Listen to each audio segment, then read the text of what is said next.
welcome to the Last Movie Run podcast. I'm your host, Josh Gilliam. I'm joined this week by Gary Torres. Hello there, it's a beautiful day. And Thomas Lemos. What's cracking, y'all? This week we'll be talking about John Wick as well as The Penguin, but not before we talk about the news of the week. We have some Star Wars news and some Red 1 numbers we want to talk about. And we got some trailers to talk about as well with the Thunderbolts and Mission Impossible trailers coming out. And with that, let's get started. All right. Gary, Thomas, thank you so much for being here today. You guys are returning from our first episode. This is the lineup we started with, and you guys are finally back. Let's go. Been too long. Happy to be here always. It's been what, 2 months? No, it wasn't 2 months, was it? Yeah, it's been a while. It's been at least a month. Yeah, I was about to say at least a month. That we recorded the first episode right after Transformers 1. Mm-hmm. When did that come out? Was that last month or the month prior? Who cares? It's just been a while. So it's been a while. We'll that's agree all on it that. is. It's been a long, long time. Well, it's glad to have the two of you back. I know, Gary, you and I are doing some stuff. You were on episode 2. We're recording our other podcast today. But for right now, let's get into some movie news. All right. So D23 happened in Brazil this past week. Thomas is from Brazil. So Represent, baby. Let's go. His hand in the air. We have some release dates for some Star Wars projects. The most notable I wanted to talk about was Andor Season 2. Mm. All right, so you guys watched Season 1, yeah? Bits and pieces. Bits and pieces? You missed out on Andor? Dude, I haven't touched it either. I'm not gonna lie to you. When it initially came out, I wasn't used to slower projects. So, like, I was used to, faster paced, medium paced type of films and TV shows. So I didn't really watch. The first time I ever watched Daredevil was, I think, around the time Season 3 had come out because I was too lazy to sit around and watch the whole Season 1. Now, Alex and I talked about Daredevil last week. We're both really excited for that. So, yes, we're getting Andor Season 2. That's going to be coming out April 22nd of 2025. Nice. I'm looking forward to that as apparently the one guy in the room who actually sat down and watched Andor. It's really good. I mean, it starts off a little slow, but please go watch that show. Andy Serkis is in it, and I don't know if he won an award. He should have won an award. I've seen his clips. He for being in that like show. He did amazing. He's so good. All right. More importantly, when it comes to Star Wars, we have some announcements about Rey's return to the franchise, Daisy Ridley. Here we go. Let's see. All right. So we are getting what would appear to be another trilogy centered around Rey. Thomas, don't do that. Don't do that. It's not that bad. I feel your pain. I cannot deny the sorrow. Hit me with it. What's the rest? So we had found out recently that Simon Kinberg had signed on to direct these films. And it came out recently that he kind of said that Rey is going to be the future of this. Like, this was the only way to move forward. Pass. Bullshit. Pass. BS, man. I don't mind Rey's character. I think she gets a lot of flack because she wasn't in the best Star Wars movies. But, you know, I think the characterization wasn't terrible. I think it was just The Last Jedi, not The Last Jedi. I'm going to defend that movie. I actually like The Last Jedi. Just keep The on Rise going. of Skywalker, though, wasn't great. I don't like her character as a whole. And it's not because of Daisy Ridley's performance. It's because they have underwritten the development of everything in that trilogy. That, for me, the worst part is, like, and everyone complains that, like, Rey's a Mary Sue. She is. Where do you see her struggle, bro? She doesn't know anything about the Force, but she's strong enough to block Kylo Ren from reading her mind. She can just, like, whip a lightsaber at her. She's good enough at fighting with a lightsaber, knowing Kylo Ren's had he was trained under Luke Skywalker. She had a stick in the desert. That's what bothers me. It's like they don't develop them enough or her enough to, like, give her to build her up the way that Anakin and Obi-Wan and, like, we saw Anakin screw up. He broke his lightsaber. He lost it so many times. The Clone Wars shows how much of a screw up he was every now and then. It's like, yeah, but Anakin got so much media. Yeah. She's got 3 movies. He got a lot of media to show how much he was a screw up. In the first movies he was in, he was a screw up. As Darth Vader, before we knew he was Anakin, he was screwing up. Well, so I like flaws in a character, but Rey didn't show a lot of flaws. neither did Luke Skywalker. Her flaws were just lack of training and lack of development in her character as its own. Yeah. I don't think Luke Skywalker showed that many flaws. No, He showed some, not a lot. he you're showed right, yeah. some, but He not put a very visor noticeable. down on ones. his helmet and could just immediately block things with the lightsaber. That's how he Yeah. felt the Force, because he was thinking too hard. You have to feel it, and so he did it. But with Rey, it was like she didn't even know what the Force was. She barely heard of it, and she just knew how to use it. Neither did Luke. Obi-Wan literally told him to just feel it through the Force, and that's how he felt it. He had to be told, like, look, dude, it's a thing. Just go for the vibe. Rey didn't even know that there was a vibe to begin with. It was different She just writing back caught it. then too, though. It I was guess. just said, "Oh, you do this, and then this is gonna happen," Yeah. and that's how it was. Yeah, maybe It I was am. just easier that way. Benefit of the doubt, I might just be a little too picky because of my beef with the last trilogy. But even said, I still I mean, the last trilogy still wasn't all that good to me, though. Yeah. But it definitely was simpler super hit or writing then. miss. Hmm. Well, I think the problem with the last trilogy we got is it wasn't a coherent story. Mm-hmm. And that's, I will never understand why you take a director and you don't follow his vision for 3 movies. Why would you pivot a new director each film? Because one director is not going to want to continue with the tone or the plans of the previous one. Yeah. So that made no sense to me to go to J.J. Abrams, to Ryan Johnston, and They just I kept forget who jumping. they were supposed to go to that dropped out and it got handed back to J.J. Abrams. Because to me, not The Last Jedi, I'm going to keep doing that. To me, Rise of Skywalker felt more like J.J. Abrams trying to cram his second and third movie into one. And it was a disaster. Yeah, it did feel Because there were kinda all so over the many things place. introduced that never paid off. Hmm. Yeah. So I think that was my problem with that movie. Just a quick side note. Please. So I know you said that it was like they didn't have a consistent director, and that was the problem. George Lucas didn't direct the 3 OT movies. He directed A New Hope. Irvin Kershner, directed The Empire Strikes Back, and Richard Marquand co-directed Return of the Jedi with Lucas. Then the reason why those movies held up was because the writing team was still the same. So I agree with you. The directing style was different for all 3, but they needed a consistent writing team for all 3 movies in the trilogy for it to hold together. So you hate me? Yeah. Okay. Hate to see it to hate.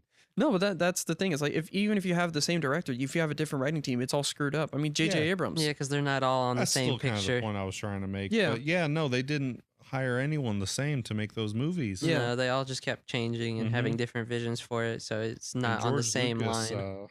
He was executive producing those original movies. George. So Yeah. he still had the oversight of it. Oh. But, all right. So with this new trilogy, he's saying, according to sources, Rey is set to play a role in several movies that are being developed, although which ones remain unclear. And this is from The Hollywood Reporter, by the way, broke this story. So he kind of went out, Kinberg, that is, and said, Rey is our only big character that we think right now could handle a solo movie. Which he's not wrong. Yeah. She's the one that's proven to do it, I think is his point. There's just nobody else there, if you ask me. Well, we're getting that Mandalorian and Grogu movie, but that is like very unproven whether or not that's going to really pivot and work with the big screen. Yeah. Because it was a little bit divisive that third season, it's kind of going to, this is not a for sure thing that this is going to succeed. I think it will, because Dave Filoni's finally getting his own movie that wasn't the stupid animated The Clone Wars movie. What you mean, stupid? The movie. The I hold movie it was to heart. bad. I know it was bad. The I one hold it with to little heart. Jabba? Rada the Hutt, my homie, dog. I'll ride and die for Rada. I don't want to care ride what and you die say. for Rada. You could ride and die for anyone. It just was not good. All right, so these will come out. Maybe. I'm not entirely sure. It also says here that Sean Levy has a feature project in the work, and Donald Glover's Lando idea has moved over development from TV to the film side of Lucasfilm. So maybe we'll get that Childish Gambino, Donald Glover, Lando film. I genuinely thought that wasn't happening anymore. I thought they canceled it. Me too. I thought that was canceled alongside Gina Carano. Gina Carano. Carano. Yeah. Close enough. I thought that was canceled alongside her project after Disney fired her, which sucks because I was looking forward to her project. Yeah. I mean, if it's not canceled, then it's hopefully it's good then. I hope so. Because it sounds like a good idea. I thought he was good in the shitty Solo movie, but yeah, so that's some Star Wars news. But same house, now we're going to talk about Disney. Oh boy. So this Lilo and Stitch movie is really ramping up. And once again, here at D23 Brazil, we got some new stills from the movie. And Gary, I don't think you've seen these yet. I have not. I'm going to send them to you in real time. But Thomas, you and I have seen him. He looks really good. He looks amazing.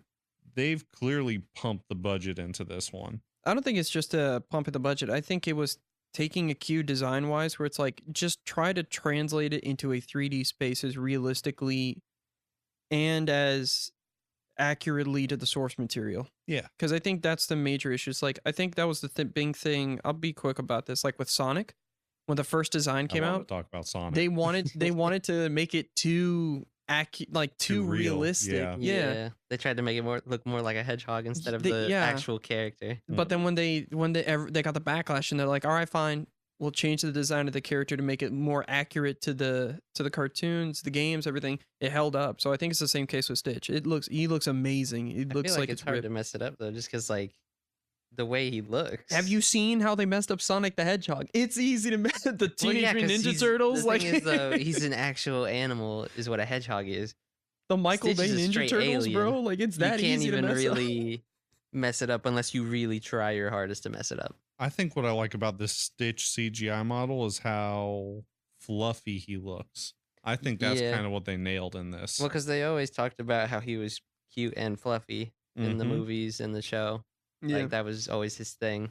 I love He's how cute, fluffy, but at the same time, he's deadly. Oh yeah, I like Yeah. that they nailed the eyes. I think it looks great. It kind of reminds me of like a horse's eyes, where it's like it's the very dark, huge eye, Yep. but the glint still matches up. The lighting still holds up, even though it is still it's just still. It still holds up well in terms of the computer generated imagery. I think it looks nice. Yeah, I hope this really I hope this does well. I was a big Lilo and Stitch fan as a kid. Yeah, So I feel that. I still am. me too. So I'm looking forward to this. They had released the casting information on I think who was playing Lilo and Nani. I don't And remember. I don't remember now. What I'm curious to see is how they're gonna go about doing Jumba and Oh, yeah. Pleakley. Oh gosh. Weekly, yeah. I'm excited to see that. But I think the first step they did was most important was nailing the Stitch model Yeah. and releasing that because that is what was gonna kind of ride or die with this movie. Did you ever see the leaked video from D23 of like when they presented Stitch on stage? Yes. That video, it gave me the same vibe as Amazing Spider-Man. Like when the first ever reveal of the suit, the first ever trailer we got was a POV of Spider-Man swinging through the city. It's cut up in the actual movie. But it gave me the same vibe. I'm like, that's such a well done way to like put it together and give everyone the impression. Yeah. It's like a gift. Yeah, it's like a little like, all right, we're gonna tease here and there, and then we're gonna give you the full image. I think it looks so dope. Yeah. Yeah, I thought that initial video where he was like the POV of him scurrying around backstage and then he busts out on the stage. Yeah, that was really good. Mm-hmm. That was good. I'm looking forward to this. I really am. This says it's coming out summer 2025, so they've not really nailed down the exact date here, but You got the I'm looking general forward to this. idea. All right, guys. Where it's coming. So clear your schedule for summer 2025 because we will be reviewing freaking Lilo and Stitch. we'll when it comes definitely out. be Lilo and Stitch will definitely be a headlining movie on here. Oh Oh yeah. yeah. Yeah, so I'm looking forward to that. And then this is kind of my final bit of news, a little bit of a light news week. Red 1 came out Mm. to dismal reviews. Oh. Now, I didn't think this had come out yet, to be honest. This is we're actually going to cover this here in the next 2 weeks on here, along with Gladiator 2. But Red 1, as of right now, just the tomato meter, there is no popcorn meter available yet here on Rotten Tomatoes, is at a 39%. Ugh. which makes me wish I'd made the schedule of what movies to talk about much different. Didn't Joker 2 also get like 30 something? I don't know. We looked at that We did, like but I can't couple remember. weeks It's like ago at this point. 36, 32, something like that. Man, that's abysmal. That ain't good. It was. Yeah, It was I terrible. didn't mind Joker 2. I'll say it every time. I don't even remember your review of it. I didn't Gary. like it, and I didn't hate it. It's just it was there. I think That's what it when we felt rate like for things me. out of 3 stars, I think you and I gave it like a 1 or a 2. Yeah, I think it was at least like a 1.5, but you were 'Cause like no half, so I said a No 1. halves. We do Yeah. full numbers here. So I said a 1. I couldn't give it a 2. That's fair. I think I gave it a 2 Yeah, because we both gave Joker 2019 a 3. yeah, because it was a 3. It's a much better movie. Going back and watching that one after you watched Joker Fully Ado, because I left the theater for that and I was like, pretty good actually. I don't get the hate. And then I watched original Joker. I was like, all right, so maybe it doesn't hold up. Yeah, But back on track here. Red One. Oh, it came out. It's not out yet. It's not. It comes out this Friday. Also, the review embargo The left up. reviewing bars have come out, and I think it's out in like Australia. Because for whatever reason, Australia has the wackiest release schedule for all movies. So I think it's out there. I don't understand why they made this movie. I don't get why Dwayne Johnson is always trying to stick his hands in things. he always wants to be in something. And the then they- cast is stacked. Through Chris Evans My in there. boy Chris Evans. It's just I feel it's bad just for Chris The Evans Rock. now. Yeah, I feel bad for him, bro. He looks like he was genuinely just like kicking back, having some fun. He was. He's And then he's working off stuck the residuals of Captain America and and the Avengers movies. and He he's- doesn't have to do anything. And he's stuck in a Dwayne Biggest Johnson movies of all movie. time. He doesn't. He really did the Captain America movies, everything for Marvel. Yeah. And then he did Knives Out, made a bunch more money. Yep. And he was like, what if I didn't do anything good anymore? I think he was in that show that was like Saving Jacob or something. I heard it and- was all right. Yeah, it's just it was on Apple TV, so Oh, yeah, no one right, yeah. watched it. Yeah. The Gray Man on Netflix, he does a great job in that, playing the villain. I didn't see good. that. I heard it Did wasn't not very see it. good. I heard it was. I thought it was good. I liked Oh, it. okay. It's not great, but I thought he did great. The Oh, movie itself gotcha. is all right. It's good. You know who I think looks like he's having a great time in this movie? Is J.K. Simmons playing Santa Claus. Because J.K. Simmons does great in everything. I never would have expected Omni-Man J.K. to be Simmons. Santa Claus. No, he's been in a bunch of stuff recently that I was not expecting him to be in. I went and saw, and I talked about this on the last episode of the podcast. I went and saw the movie Saturday Night. Really good. That's one with Dylan O'Brien, right? Yes. Oh, I haven't seen Yeah, that one the yet. SNL that's movie. the SNL movie. It's about like the first 90 minutes before the first taping of the first episode. A lot of firsts. I gotta look Great at it. movie. Really made my life worse when I went and saw Venom 3 the next day. Oh no. I've been thinking about that ever since I sat down to do it. I complained about it in the last episode. I'm doing it in this one. Don't give Sony your money. Please don't give Sony your money. If you want to see Venom, just pirate it. I feel so bad for Tom Hardy. Just watch bro. the first one. The first one's been out. The first one wasn't that bad The compared first to the one's rest. the best one. Yeah. Don't go see Venom 3. Compared to the rest. Don't give me the faces. You know it's No, I'm true. trying to remember the second one. The Oh second yeah, one Let There is Be Carnage. With, yeah, Woody Harrelson. Yeah. and Andy Serkis directed that one. Yeah. I don't remember that Yeah. one being a bad follow-up. It's It just, just- none of these it movies are wasn't- anything. No. Yeah. It was just kind of whatever. Bum It kind of feels. garbage. It feels like the same thing as the Disney Star Wars trilogy. It's just like they don't really feel like the same ideas No, they carried don't. through. Like, okay, we want to put him somewhere along Spider-Man, so let's tease it. We'll bring him back. We're not going to connect it to Spider-Man anymore. I just Like Sony doesn't know what they're doing, I man. can't get Nope. over how they try to make him a funny guy too, Venom. I can't get over that. Put me in No, I cover. hate it. It bothers me. I kind of like Venom being funny. Like sometimes, like in the comics, he's a bit of a goofball. So, like Sometimes. in the 90s, that's what it was. It was what was the name of that?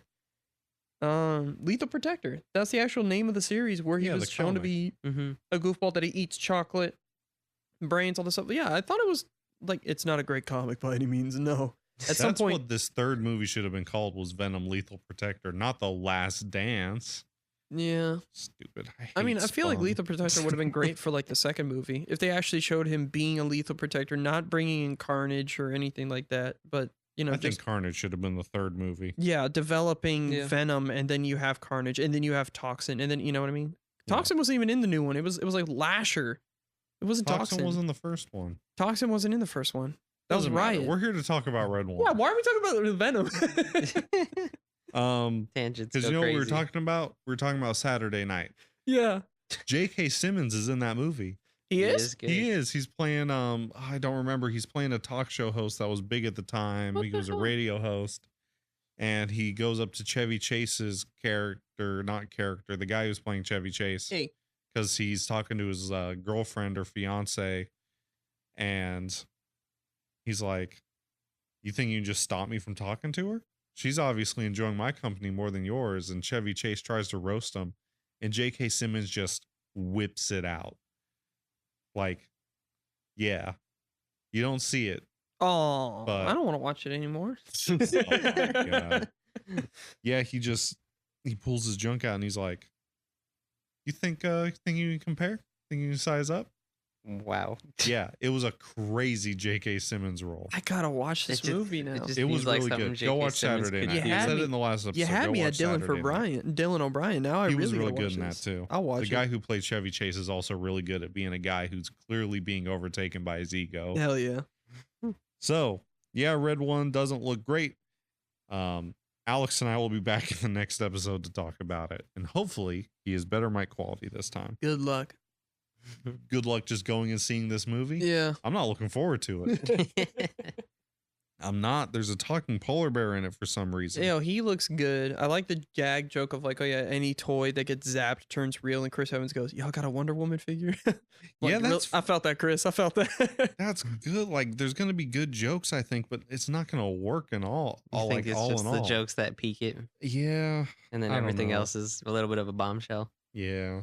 Oh, All right. So we're just talking about D23 Brazil news because we had a bunch of trailers come out. First one I kind of want to talk about with you guys here is Thunderbolts. Yeah. Asterix. Asterix. Thunderbolts Asterix. asterisk. I thought this was really good. I was already excited for this movie. I was excited when they first announced it. I continue to be more excited with every passing trailer, but I want to hear your guys' thoughts on this. Gary, I want you to go first. I'm just waiting on it, honestly. I'm just waiting at the edge of my seat for it to come out. Like, it just looks very exciting. It looks so good. Mm-hmm. Feels like it's something that like I've been waiting for. I just need it. Because not really much lately has made me feel like I need to watch it. I want to go see it. I'm Yeah. looking forward Yeah. to it. And it's just, it's getting more and more hyped. I really do think the MCU is back. I hope so. I pray so, man. I pray so. The MCU is like one of the more successful sets Yeah. out of everything else that comes out. Mm-hmm. And we were, again, talking about it last week. We have had, for the first time in what I think is a long time, 2 back-to-back MCU projects that actually landed. We had Deadpool and Wolverine, and then we had Agatha all along, which kind of, I think that's so good because no one expected it to be anything. Yeah, you're not wrong on that. Yeah, because I know you watched it, Gary, I and I know did. you enjoyed it. It was not bad, honestly. Yeah, it was actually pretty good.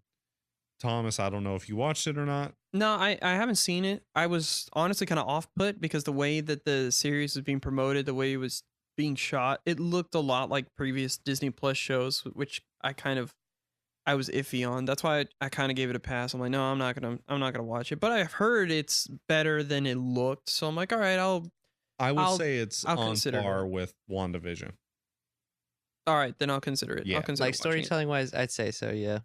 Storytelling, and it looks more like something you would see on ABC. This had a significantly lower budget than most Oh. of the other Marvel TV shows. Really? So yeah, Wow. it's because I think they looked at it and they were like, hey, no one's gonna tune into this. Let's maybe cut that budget a little Yeah. bit. Let's shave a little bit. They were off just the doing the top. best they Huh. could with what they had. Considering it's And all, it turned out pretty good. considering it's all about magic and stuff, you'd think they would have a slightly bigger budget. To hear it got lower is like, oh, that's okay. There's we'll a see. lot of some of the magic that's more like Bewitched from the '60s, where they're like move their hand and things will move. There's not Oh, okay. not like crazy effects. Okay, Yeah. gotcha. Yeah, I was Like, actually really surprised. like more practical stuff. Mhm. Mm-hmm. Because I saw the Aubrey Plaza, makeup for when she's revealed as spoiler. Yeah.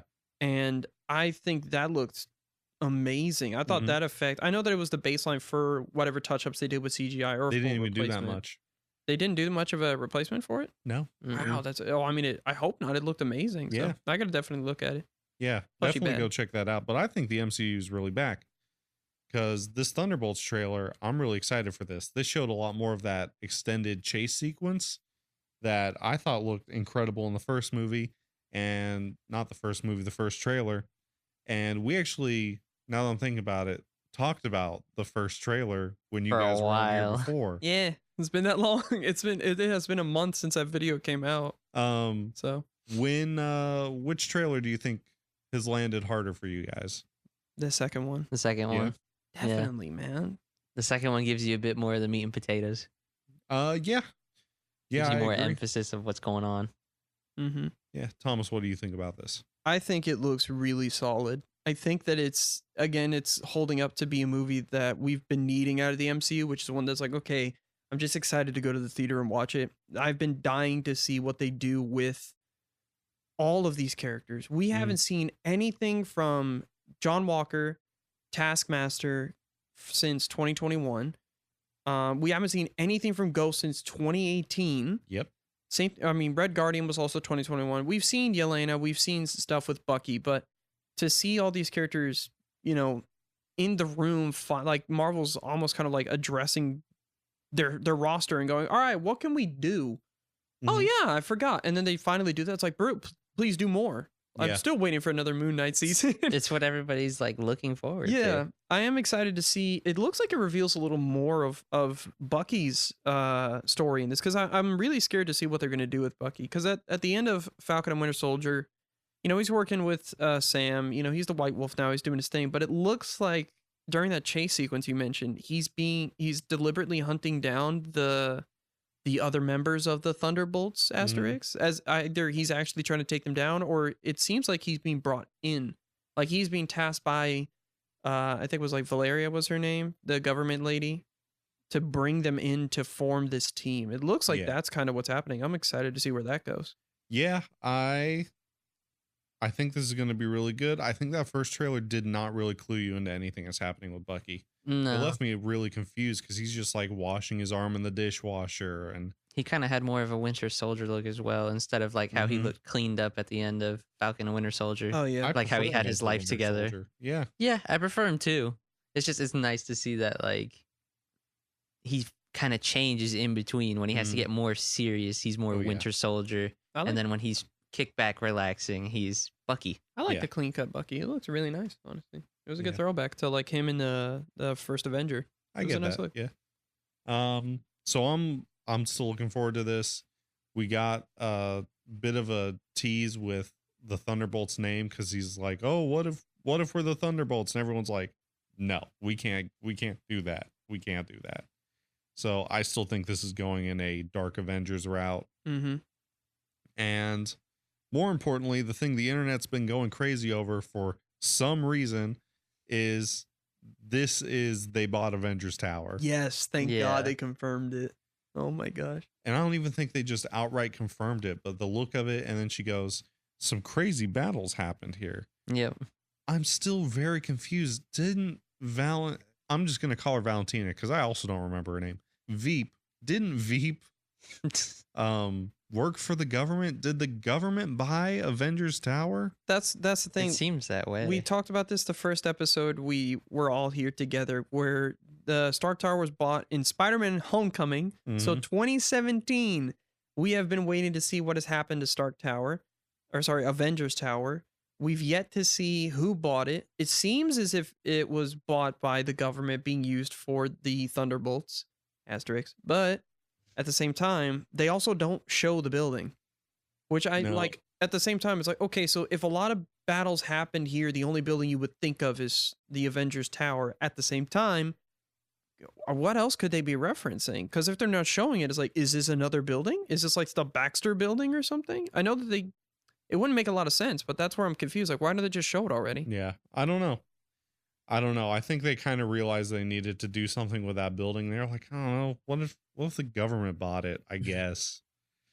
It's kind of hard to fit an idea of like what they could do with the biggest building in New York. Yeah, well, they can't do the Baxter building because They haven't put too much with Fantastic Four, like Or even any references. Fantastic Four is going to be set in an alternate universe. that too. And then I guess they're going to bring him over because Galactus. I don't know what's happening with that. Something.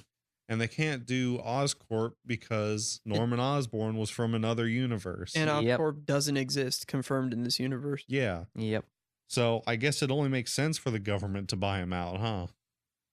Yeah. And I think X-Men is going to be folded in from another universe. Oh, yeah, definitely. So yeah, they it's are, it can't be an Xavier Institute.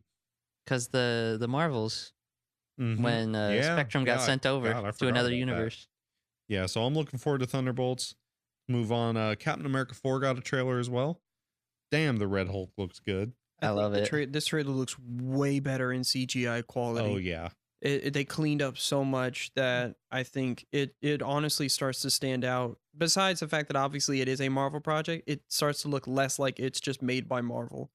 I don't know how Yeah. to explain it. It just feels like they genuinely polished whatever they could worth of effects for this trailer. It looks amazing. No, I get it. Yeah, the Red Hulk looks clean. I think all of his flying things look good. I think this might be the first time we've seen a sonic boom in a Marvel movie since the first Iron Man, Yeah. Yeah. when he lands and he goes, Wait for wait it. for it, and then the sonic boom hits. God, I love that. That bit. was great. They really are making Anthony Mackie his own with this one. I'm so looking forward to this. Mm-hmm. It really does look like it's returning to that Winter Soldier vibe, which good. That's when Captain America works best, I think, is when it's a governmental espionage. When Captain America's doing a Mission Impossible, Yeah. Yeah. That's the best way to this is describe when it. these movies are best. Yeah. Yeah. I love that we saw the two Falcons like physically moving Mhm. around in the scenes and fighting. I think a Yeah. little bit. I think that looks good. Giancarlo Esposito as whatever his character is. I don't know. What did Yeah. you say? What were you saying? Gary, what'd you think of this? I mean, it was really good. I can't really say too much more. It all looked great. I Yeah. loved Red Hulk. I loved it all really. God, There's I love- nothing in particular I could pick. I It's just love all how good. much he looks like Harrison Ford. Yeah. And his Um, face fits it very well for Red Hulk compared to the comics. Mm-hmm. His face fits it so well. I think it's interesting. We started off with the guy who had gotten the super soldier serum in Falcon and Winter Soldier, Isaiah Bradley. Yeah, I Yeah. thought that was dope. It's interesting. We see him in prison and something's happened to him, and he tried to assassinate the president by the looks of it. It looks interesting. I'm really excited for this one because the MCU is back. The MCU is back, and they said, "Hey, we're going to slow down on projects," Perfect. and they gave us 2 this year, and now next year is like 1,000,000 projects are dropped. We're getting 3 movies Oh boy. and a couple core TV shows. I know a couple of them are like What If. Mm-hmm. That's not affecting the MCU. We're getting a Marvel zombie show, Spider-Man freshman year. Oh yeah. But I think we're getting this Captain America 4 followed by Thunderbolts. At some point we're getting Daredevil comes out next year Daredevil. in March That's too. God, that's what I was looking for. Hell Is yeah. Daredevil. And then we're getting Fantastic Four later in the year. And then in December next year, we're getting a Wonder Man TV show. Oh yeah.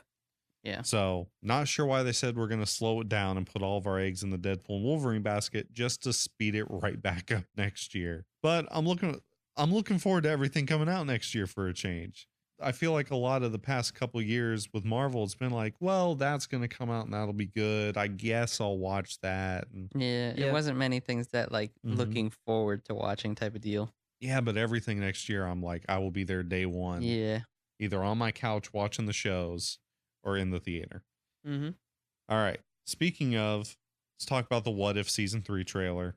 I don't care for What If. This trailer didn't change my mind.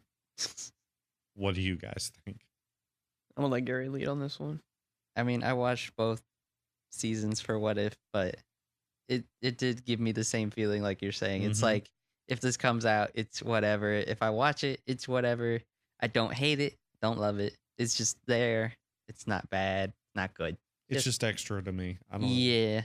It's just extra things that you don't really need to know about because these what ifs exist in comic books, but it's like it's okay. Yeah. It's just there. I think what kind of bothers me about What If is that they're not getting as creative as they can. No, they're They're not. just kind of switching around, like in this trailer for What If. Thank God that Moon Knight is back. By the way, I've been waiting years for him. But what's it called? It's like, okay, what if the Avengers had like their own Megazord? It's like, okay, what if this character was involved in this situation instead? All right, like one of the rumored ones. I don't know if it's coming up or not, but like, what if Khonshu had picked Peter Parker as Moon Knight? I don't think that's an episode, but that was a rumor. It's like, why is the only idea just switching powers for different characters and stories? I get it. It's interesting. But you could do so much more with a story idea. It's like, why not explore a world? Like, there's one comic I love in Marvel, Powerless. I recommend it. It's a limited run from years ago. But what if the characters in the Marvel universe don't have their powers? What if it is legitimately just deep? Peter Parker gets bit by a spider. His arm has like a bit of an infection. Otherwise, he's fine. Daredevil is just blind, no special powers. Wolverine is a veteran. There are these mechanical devices that have the claw. Like, I love stuff like that where it's just the bare. They give him more of the human side instead of the supernatural It's like side. a more grounded take on it. Like, Marvel can do stuff like that. They can explore, sure, other characters taking up mantles and whatnot, but at the same, like, just do something we haven't seen. Yeah. You know? Yeah, I don't know. I'm not excited for this. Alex was excited on the podcast last week. He loves What If. So it was a bit of more of a back and forth, but I think we're all on the same page here where it if it happens, it happens. this will come out. Yeah. And it will certainly be something that's come out. Actually, did y'all see season 2? Yeah. Bits and pieces. I didn't see it at all.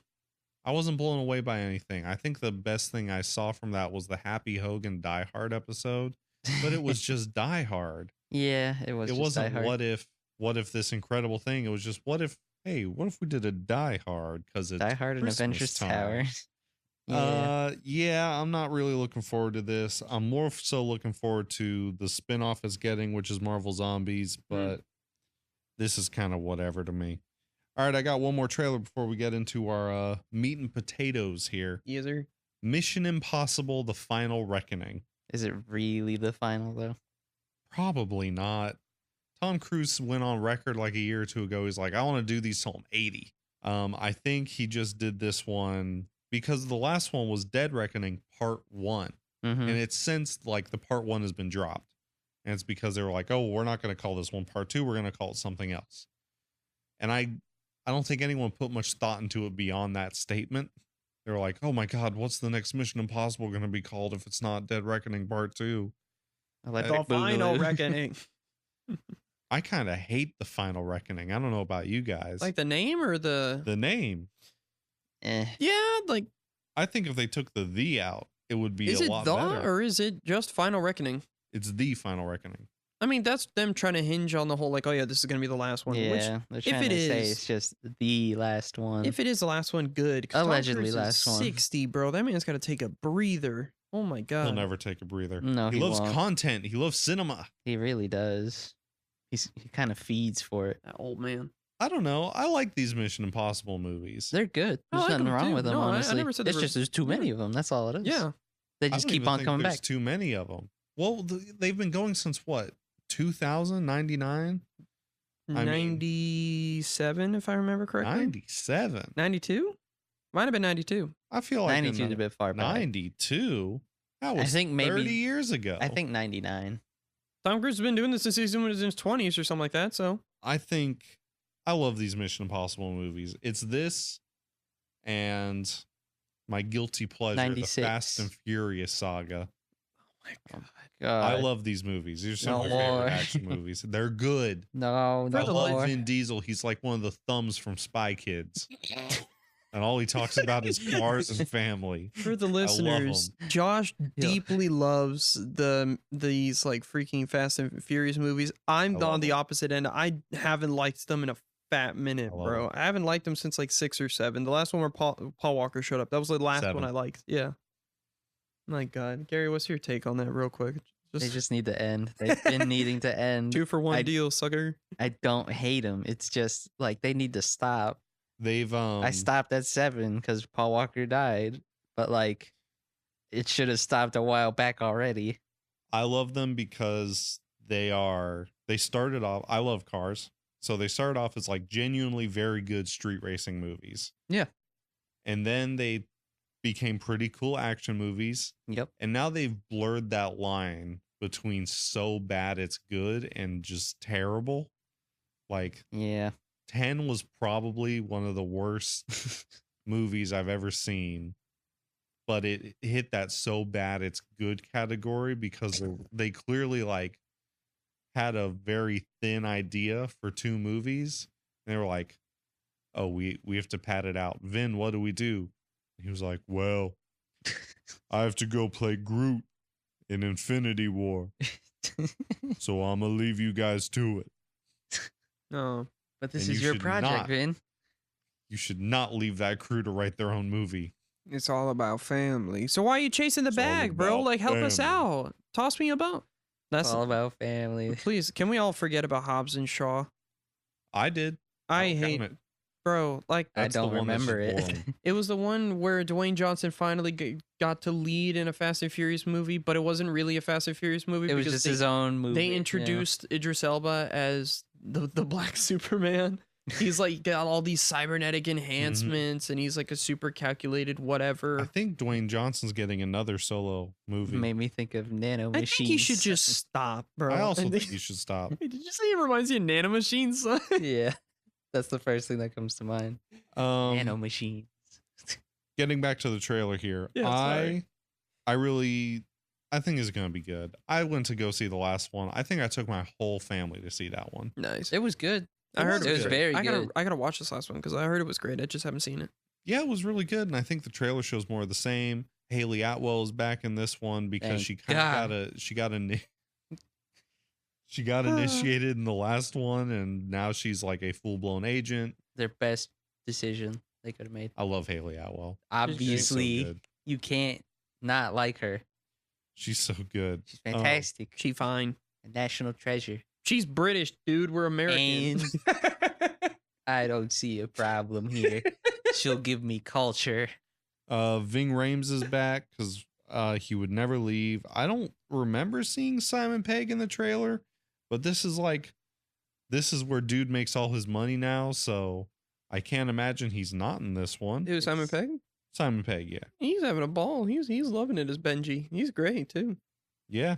Let me look up the casting for this. Tom Cruise, Haley Atwell, Vanessa Kirby. God, Vanessa. We just talked about Hobbs and Shaw, and there she is again. Hobbs and Shaw and these movies are the reason I'm not excited for her to be Sue Storm in Fantastic Four. No, she's a great actress. Don't get me wrong. It's just for some odd reason she needs to fire her agent. Yeah. Like when it comes to whatever she she's seems doing. like a good actress who's just in the worst things I've ever seen. She was in the Napoleon movie. I don't know if you saw it. I do. That had Joaquin Phoenix here. Yeah. Yeah. All right. Yeah, Simon Pegg is going to be in this one, as well as Isai Morales, who's back as the bad guy, Gabriel. God, the last one was like a fucking AI threat or something. I didn't Yeah. remember the last. That's the one. So I guess we're going to conclude that That's one. the one where he dives into the water and has to stay Yeah, the last underwater one for was like something about 3 like minutes a- or something like that. It was like a submarine, and he had to. There's just so many things going on. There was too much going on in that There's movie. always They so had to much save going a on with key. There was a train. I want to talk about the big thing though, because there's always a big stunt he does himself. Yep. It looks like he's piloting or possibly flailing off the side of some biplanes. I don't know if you saw that. I Because saw the last one was he Mighty? cliff jumped on the dirt bike. Yes, Yeah. he did. Cliff jump off a dirt bike. Yeah, that was it.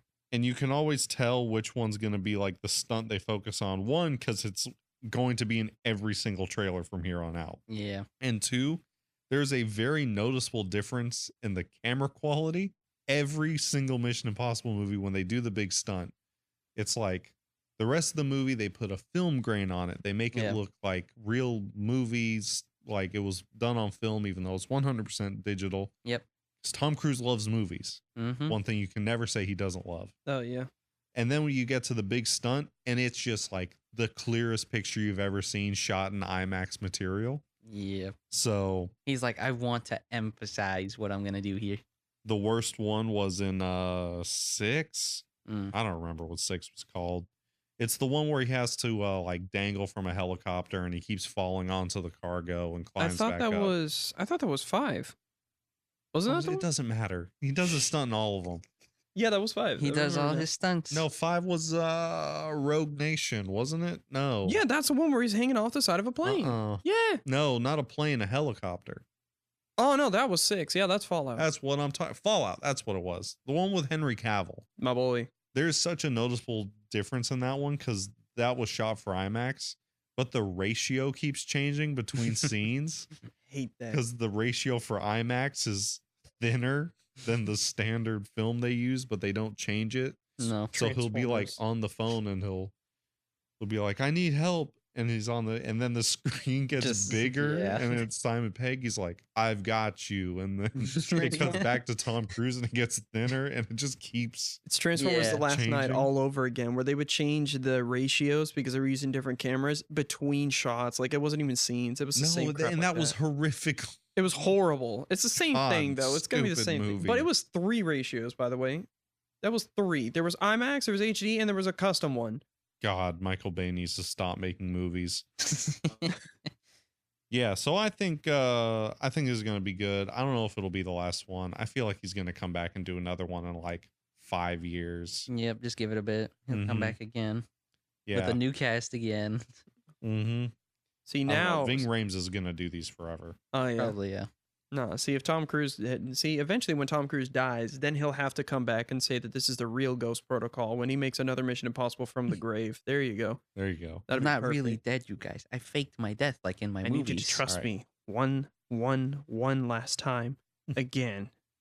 For the 7th time. For the, he's just lost count. He just freezes and then it just smashes shuts through a guy down. the title card. It's like, Tom, focus. One last time. Tom, focus up. Tom, focus up. You gotta No, say they're it. gonna Do make the line. they're gonna make a joke about that at some point in the movies. They're just gonna be like, how many times have we trusted you? I lost count. Like they would do something like that. Marvel it. It's at like, some how many point. times do I have They to did that ask in for you one to of trust me these. then? They were like, "How many times can we go on an impossible mission and survive?" And he was Impossible like, mission? "I don't know. Leave me alone."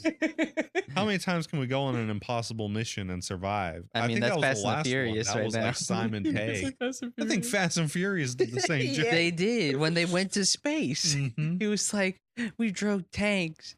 We drove through buildings. Now we're in space. What Yeah. next? This What is next? ridiculous. They're racing rovers on Mars, bro. I swear. All right. Family in Mars. Yeah, so that'll be out sometime next year. Should we get into the meat and potatoes here with John Wick? Yes, sir. Hit me with it. All right. Boys, John Wick is 10 years old. The decade. The double digits. I couldn't believe my fucking eyes when I saw that trailer. It was like the 10th year anniversary. I was like, oh my God, it's been 10 years. That's how since you know the time is first John flying. Wick. I know we've had 4 of these, but damn, I thought they were getting pumped out faster. I know it'd been 10 years. Yeah, they gave him a lot of space in between to try and polish them. I remember seeing the first one on Redbox. Damn. Red box. Oh my gosh. Redbox? Yeah. I that's remember that crazy. because I watched it off of Redbox as well. Back in the good old days. The second one I watched in the theaters, but the first one was Redbox. Oh yeah. I think the 4 was the first one I saw in theaters. I think Redbox is what made me watch all 3 John Wick movies. I saw the first one on Netflix, like I think a year or 2 after the movie had come out, and it was just available already when I was visiting Brazil. So I saw it there, and I was like, "Man, that's actually kind of fire." I'm not gonna Didn't have to put your VPN up. You had everything there. lie. He's like, I'm ready. "Oh my gosh." All right. So this movie obviously was a great movie. I don't think any. Do you guys have any complaints on this one? No. I Shut your have, mouth. I have like, what? No, it's not a complaint. It's just like when you look back, obviously the comparison comes up with your budget, with the companies behind it, but you can kind of tell that the first one was really, it feels like an indie movie Mm-hmm. A little bit, yeah. compared to all the, you can tell in the camera quality, you can tell in the settings that they're using, and like the areas that they're able to go. Like in the first John Wick, like, yeah, it takes place in New York, but you don't see anything iconic about New York No. throughout Yeah. most of the movie. But then the second one, it's like, Rome, baby. And Yeah. then what was I forgot what the third one was. Third one was like the desert and all Yeah. that stuff. They Yeah. were traveling the world, all that. And then the fourth one was when they go to Paris. Mm-hmm. Yep. That's what I'm saying. Like, of course, up the budget, you can do whatever you want. But that's where I felt like the camera work is very. It was kind of indie. That's not saying it was a bad movie. No, I love it to this day. No, It's the just first one's really The good. quality Fantastic. just felt lower than the others. That's all. Yeah, and I took notes when I went to rewatch this. This holds up really well, and I think it's because it's so much simpler, like an indie movie, you Mhm. know? Because as these movies go on, they get so stupidly convoluted to keep the John Wick plot rolling here. God, chapter 4 in the stairs. Chapter 4 in the That's- freaking That is the stairs. best joke Yeah. possibly ever that I've Ever. seen in a It's a movie. great representation of my love life, Literally dude. It's perfect. The whole thing of chapter 4 is literally him just hobbling around or falling downstairs. He's just so beat done. up. Somehow not dead. He's so fed up with it. He's just been on the run for too long. A lot of the like initial sights from this movie, like the first time we see the Continental, it's like, damn. But you know, we see it in 2 and 3. It's like, okay, yeah, no, it's still a hotel. Yep. Yep. But there's no weird assassin secret society. There's no headmasters of that society. There's a hotel for killers. What do you mean there's no secret society? It is They not, And pay everything in is gold- paid with the They Unbelievable. pay secret in currency. golden coins, bro. but it's not delved into like 2 They or didn't 3. fully dive It doesn't into feel it. as No. big as it No. turns out Yeah. to be. They is what didn't. you're And I They saying. didn't like blow that. it up. Okay. I yet. like that it's a smaller story. They only blew it up like at the end where they tell you, "Oh, this is how many people are on this secret society," I because thought they that was- put the contract out. No, in the no, no. first That one. was 2. No, the first one. Second one. Was it the second one? Second one. Because at the end of the first one, they kill the bad guys, the whatevers. John goes to, he He adopts just a like puppy. hobbles away at the He hobbles away with a dog. dog that he finds. At the start of 2, he has to do a job in Rome. And by Oh, the end of yeah. that movie, killing the dude, Yeah, because he killed him in the hotel. whatever, Ronaldo, whatever the Yep. Italian That's what it bastard's was. name was. But by killing him was when they put the contract out. Yeah, So, yeah. Bro did not watch the movie. it's just been 10 years, It's Josh. been a while. 10 years is the first one, let alone like the second one was 2017. So it's Come been a on minute. now. 10 years. I'm with you on that one. Thank you.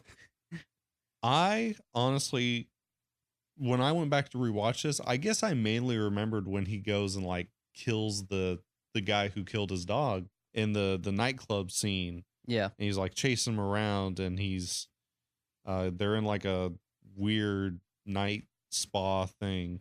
I guess I mainly remembered up to that. So when it keeps going and they're in the hotel and they've captured the guy who runs a Continental, and I'm watching all this, I'm like, I forgot all this was in here. I really didn't remember. And he's like, they're chasing each other down in cars and they're on a dock. It was all really good. I just forgot it was there because, 2 really takes us off and goes places. I Yeah. completely forgot Willem Dafoe was in this. I did too. I forgot Willem Dafoe was in the first John Wick. And you're like, oh shit. Oh, Bruh. yeah. Blows your mind a little bit. Still That 10 was years. dope. Yeah. 10 Yeah. years. Willem Dafoe. He does everything. He is in He everything. does. But he Yeah, does it so right, I- at least, that he's in everything. Right. I love this. Oh, speaking of, you know what else Willem Dafoe was in? Hey. Saturday Night. I was about to joke. Was he in Saturday He Night or was in something? Saturday Night. I was literally thinking, like, don't tell me he was in Saturday Night or something. Everyone go watch Saturday Night. Fine, I'll go watch it. All right. Yeah, I want to hear your guys' thoughts on this first John Wick movie. I mean, it's amazing. Do you have anything else though? I love the origin of the story apparently was like it was apparently a short story of just an old man, like 50s, 60s. And the original name of it was Scorn. Yes.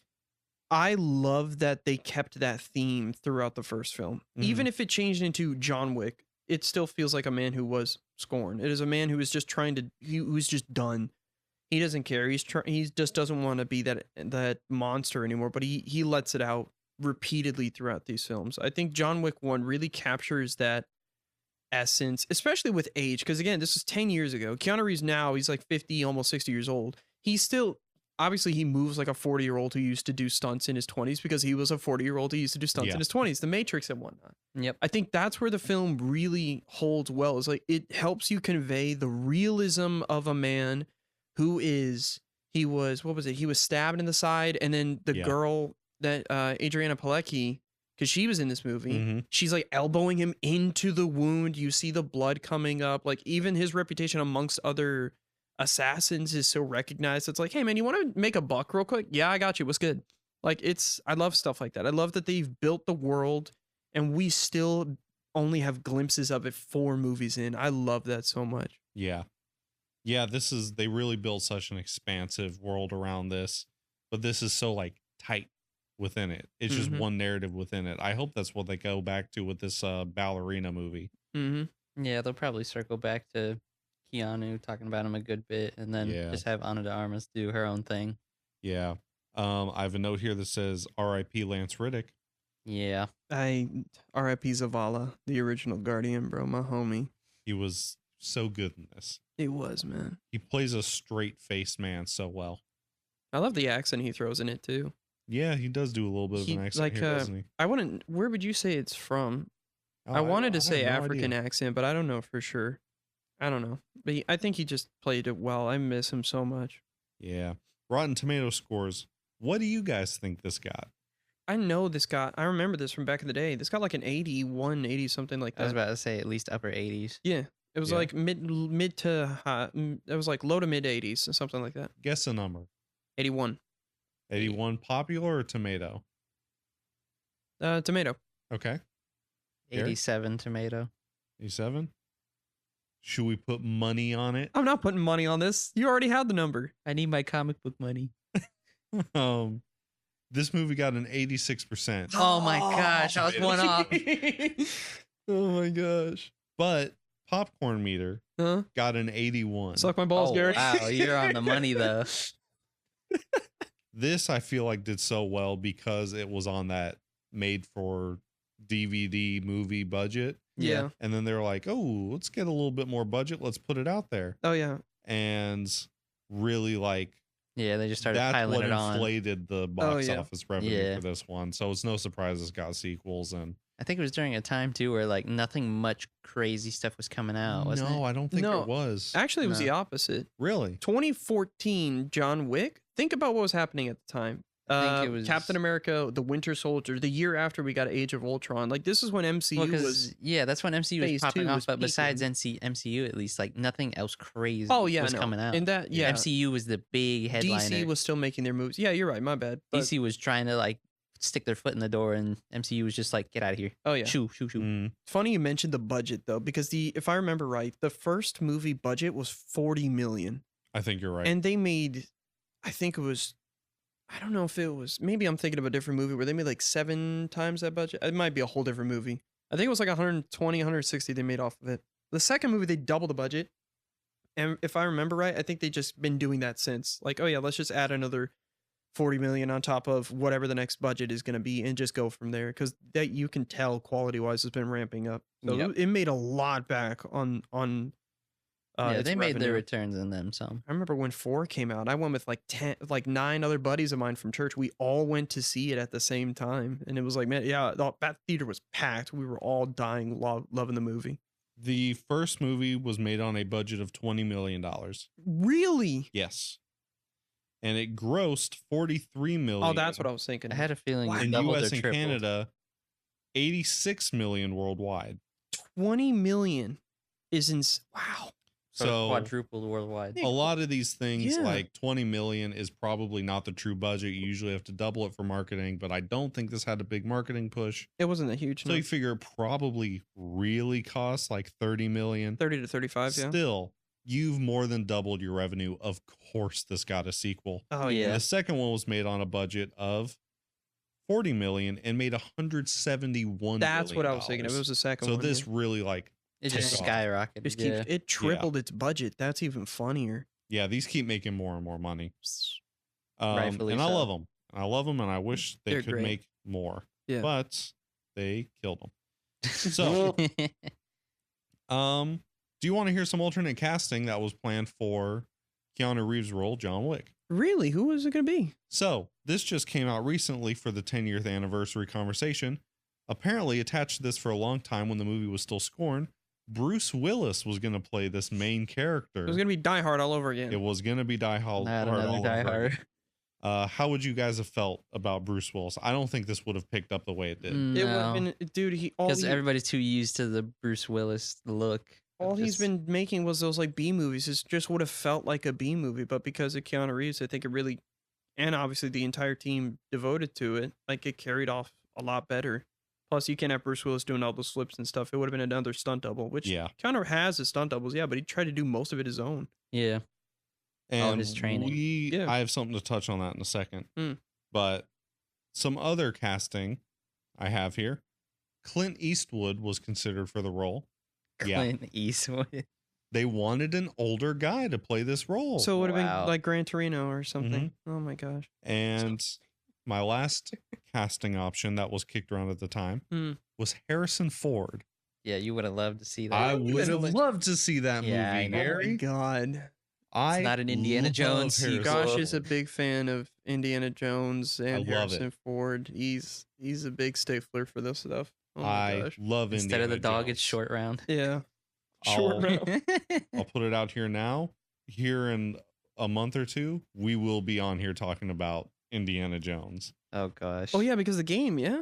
Yep. To Oh, coincide with the yeah. release of the new game, I don't know which one yet, but we're going to be talking about it. Sounds good. So, those were my 3 casting things that I was able to dig up and find. Bruce Willis, I could have seen Bruce Willis doing this. I don't think this would have gotten 4 movies if he'd done it, No. but I could see him doing this. Maybe 2. He kind of Like counting the first one, maybe a second I don't one. think he would have gotten a second one. He kind of did a movie like this not long. I think it was in the 2020s if I Mhm. remember right, where I can't remember the name of the movie. I can't either, but I know which one you're But talking where, about. It's the like, one where he wore the hood all the time. Elizabeth Shue was his wife. Yeah. She from Karate Kid. She and their daughter had died, and he just goes around like killing people. And see right there, that didn't get a sequel, and we don't remember the name Because it was of dog it. water, yeah. And that's what would have happened here if he stayed attached to this. Hell yeah. Scorn 2 would not have been a Yeah. thing. But Second you said hood, John I thought of Wick Mr. 4? Glass. Oh yeah. Yeah, of Nah. course. Oh yeah, that too. Apparently 80. I think John killed like between 70 something and 80 something people in this movie Wow. for the dog. For that pupper. Peter would love Hey, it. man. Felt that. I think for what this story is, this is so simple and so effective. Just someone killed my dog and I'm going to go kill them is the perfect, like, straight to DVD. I feel like the cast assassin really movie. helped it though. Helped It did. carry it. Yeah. Because the story is simple, like you're saying. But what would you have given this out of 3 stars? 3. Perfect. Thomas? Can't give it a See, 2. here's the thing. I want to say 3 because of the nostalgia. I also want to say 2 because, again, I'm looking back at the quality of a film. It does feel like an indie movie, but I don't want to mean that disrespectfully. So I'm going to give it a 3. That's what I thought. 3? 3's all around? Yeah. I This was is a tempted to say coveted 2.5, project. but I knew you were going to like shoot me if I said I anything. will kill you on the spot. I if could you watch put it a 5 decimal times point and on I it. this is wouldn't Thomas's complain about the last quality. podcast. I could watch it 5 times and I wouldn't complain about the quality. No, I would just say it was a great I've seen it a story. billion times. I watch it at least 3 or 4 times every year since then. But I still Still think 3. the quality could. Yeah, still 3s. Yeah, I mean, honestly, for a long time, this was still like the top John Wick movie. Mhm. Yep. You know, 2 was pretty good, 3 was not very good, Yeah. and then 4 came out, and honestly, I mean, just out took of the all cake. of them, 3 wasn't really the best. 3 Okay, was, I'll agree with 3 you was on the that, one yeah. with Halle Berry. It and had like the dogs. weakest, if you ask me. Yeah, I'll agree with that. I liked it. It was good. It wasn't terrible. It's I- just out of all 4, probably the weakest. Of all Now that you the mention it, I don't options. remember much about 3 besides like, yeah, there was a desert, there was a scene with horses. Oh yeah, that's the one where it's like the sword fight, and then he Mhm. was Yep. fully excommunicado. They destroyed the continent. They were gonna get rid of the continental threat, like all that kind. Now I Yep. remember that. Okay. Yeah, they tried to pack too much lore into that movie. It didn't work. Okay. The Yeah. Bowery King. I have to give them credit These for that one. That was these good. movies work best, I think, when it's like hints at what this larger assassin world is, but it's just a story within it. Mhm. Yeah. John Wick 3 Parabellum, the only one with the subtitle. The other one was chapter 2, and then there was chapter 4. Mm-hmm. Was it called? Was it just John Wick chapter 4? Yeah. Okay. Yeah, John Wick Chapter 3 Parabellum. Oh yeah, right. Yeah, I remember that. Mhm. I don't know. They tried to cram too much stuff in it. It wasn't like this is a story within this world. He was like, he is the world, and we need to follow him. Yeah. You're That's right. the one- Everybody's lost the centered finger. around him Oh, because yeah, he's that's like the perfect. biggest and baddest, even though he's Yeah. retired. So 3's all around for this movie. Mhm. Really good. I think there's a reason we're still seeing these movies getting made. And I'm excited to see him come back in the ballerina because that is set before he bites the big one in 4. Mm-hmm. So I I think that's gonna be good. I like Ana de Armas. Yeah. So, Yeah, she's I good. think I like that they chose that. Like, yeah, no, this is kind of like an in-betweequel. yeah. Like, it's not explicitly a sequel, and that's why John Wick comes back. Like, no, they made it apparent to show scenes from like 3. Yeah. So I like that a lot where it ties in. But before anything else, I do want to ask you guys. We did mention Mission Impossible. We did mention how those movies have been taking forever, how they kind of got more and more outlandish, whatever it may be. Same thing with Fast and Furious. Do you think the same thing is going to happen to John Wick? No, I think that's why he had that character killed off at the end of 4, because he was Yeah. like, hey, He let's maybe spinned it not. off is the thing. He spinned it off to Yeah. something else. Apparently, there's a 5th one being made, and it's not Ballerina. Like, there's a John Wick 5. I haven't heard anything about that. I Yeah, thought this was I gonna just saw it too. really. Yeah, they have like imaging for it. Really? I thought this was going to continue on in the form of like spin-offs and They've said that. I hope so. But there was a 5th film apparently on the production. I don't know when it's scheduled to release. I just remember reading explicitly, like, yeah, after 4, there is a 5th one. How the hell they pull it off, I don't know. But we'll see. See, Yeah. that might be where it gets a little hokey, because I think 4 was the perfect ending Could for be. that one. Or the 5th one is another spin-off and they just haven't labeled it one. Kind of like Maybe. A Quiet Place has all these other movies labeled, but some of them are actually spin-offs. They just haven't clarified. Yeah, So, day yeah. 1 was not a continuation of that story. yeah, that kind of thing. Yeah. Makes sense. All right. We're gonna do a segment here. Segment I did with Gary in episode 2, and forgot I was gonna do it in episode 3. It's quick trivia, guys. Oh my God. I'm gonna throw some trivia at you. You're gonna say, holy cow, that was some trivia. All I right. said it every time. According to the director's commentary, when they shot the top level nightclub fight sequence, Keanu Reeves had the flu and was running a 104-degree fever. Quoted by Chad Stahelski, the first-time director of this Here. movie, you couldn't even get him to sit down. He just did take after take. My guy really didn't care. He's just a No, trooper. he was locked into this. Well, He then again, was if you're gonna running make and it. gunning like all day, sweating bullets, you're also sweating out most of that, virus. So I Mhm. guess it kind of pays in as long as he's taking his meds and doing all right. Yeah. He's just suffering through the pain, but He going suffered through through it it just big like the time. character. Hey, Mhm. it was worth it. He got 5 movies out of this. Hell yeah. It's his biggest thing since The Matrix. Oh yeah. Yeah. Except Constantine, that is. Shut up about Constantine, bro. Apparently they're making a sequel, and I'm like, all right, fine, bring him back. Let's see they've where been it goes. saying that forever. I don't Hey, think what we're about Bill gonna and do it. Ted? Show some credit. All right, I like Bill and Ted. And the Not Lake new one. House featuring Sandra Bullock. We didn't really talk about the director. It was his first time directing anything. This was director Chad Stahelski's first project. Keanu Reeves had met him originally, and this is why he signed on to this project. Chad Stahelski was Keanu Reeves' stunt double for the Matrix movies. He was Oh, also wow. Brandon Lee's stunt double for The Crow, 1992, 4, if I remember correctly. So that's how they actually finished that movie, was using a lot of the scenes involving Mhm. Chad as a stunt double. He does good work. Very well. According to Keanu Reeves, he did 90% of his own stunts in the film. I believe it. That's not hard to You believe. can see it, bro. That man, he learned Brazilian Jiu-Jitsu just so he could pull off the film and gun running. So, man, You could tell dude hurts at the end of this. man's Oh, just yeah. hurting, bro. Keanu Reeves learned to memorize the nightclub fight sequence the day the scene was filmed. Really? He's just that good. He's that good. The day it was filmed is insane, bro. Yeah. I mean, that nightclub sequence is like It's tough. intense. So the fact that he ran through that and learned it in one day is like, he really knew what he was doing.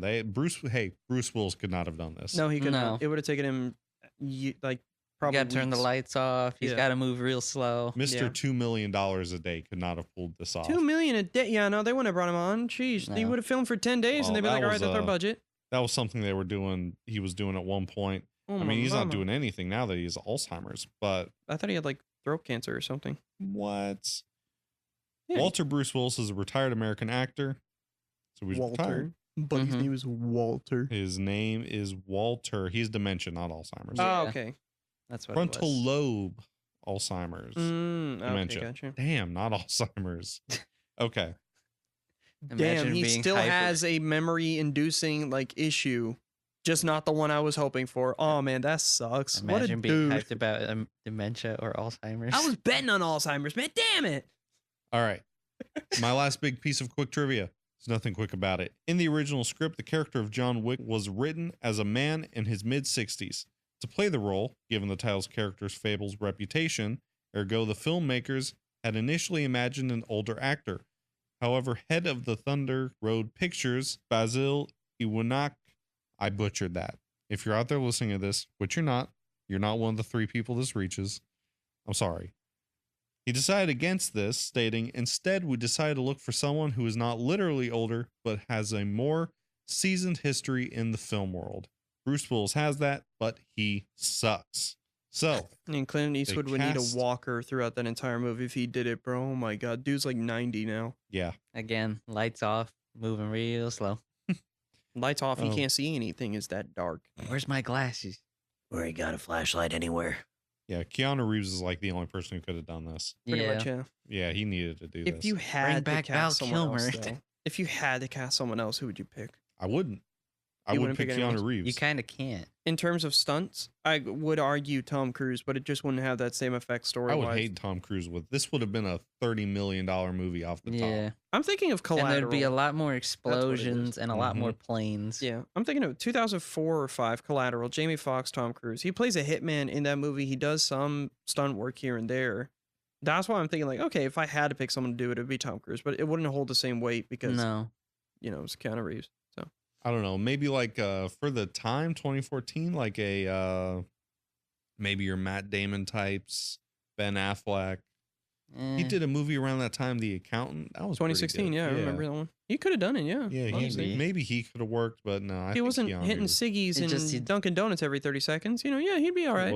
He wasn't talking to Ice Spice about cigarettes all day. Oh yeah, right. I like Marlboro Reds. I was Batman. It's good to see you, John. Got any cigs?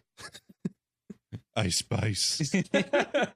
Ice Spice, do you have any more camels?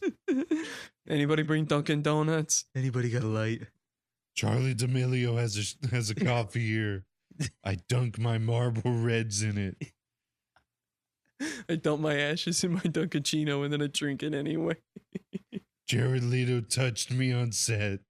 Shut up, bro. So All right. awful. All right, we're talking the Penguin. In a world where everyone has a podcast, 2 guys made another podcast.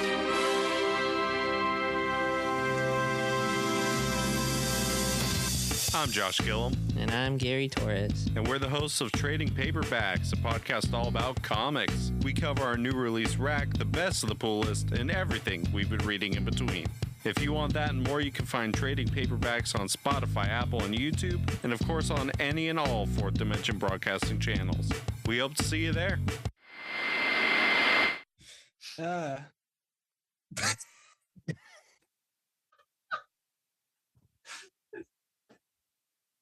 All right, guys, welcome back. We didn't mean to, but we took a little bit of an extended break here. Right here in the middle of the episode. So we were talking about John Wick.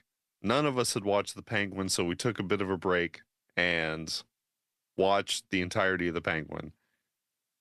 And that is, of course, what we're here to talk about. We watched The Penguin. We're here to talk about The Penguin. So, Smooth.